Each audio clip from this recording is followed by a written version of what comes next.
কবি সুকুমার রায়ের জীবনের হিসাব। বিদ্যে বোঝায় বাবু মশাই, চড়ি শখের বোটে। মাঝিরে কন বলতে পারিস, সূর্যি কেন ওঠে? চাঁদটা কেন বারে কমে, জোয়ার কেন আসে? বৃদ্ধ মাঝি অবাক হয়ে ফেল ফেলিয়ে হাসে।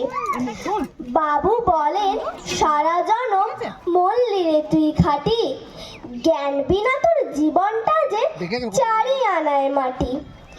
খানিক বাদে কহেন বাবু, বল তো দেখি ভেবে, নদীর ধারা কেমনে আসে পাহাড় হতে নেবে? বল তো কেন লবণ পোড়া সাগর ভরা পানি? মাঝি সে কয়, আরে মশাই অত কি আর জানি?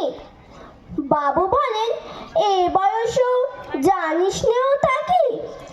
জীবনটা তো নেহাত খেলো অষ্ট আনায় ফাঁকি।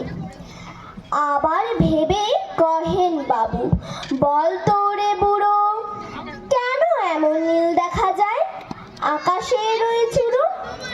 বল তো দেখি সূর্য চাঁদে গ্রহণ লাগে কেন? বৃদ্ধ বলে, আমায় কেন লজ্জা দিচ্ছেন হেন? বাবু বলেন, বলবো কি আর বলবো তোরে গীতা, দেখছি এখন জীবনটা তোর 12 আনায় বৃথা। খানিক বাদে ঝড় উঠেছে, ঢেউ উঠেছে ফুলে। বাবু দেখেন নৌকাখানি ডুবলো বুঝি দুলে।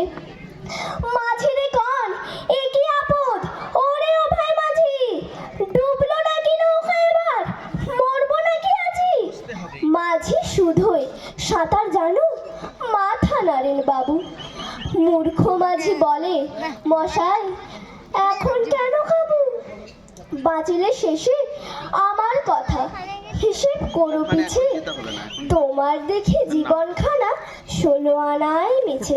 নমস্কার।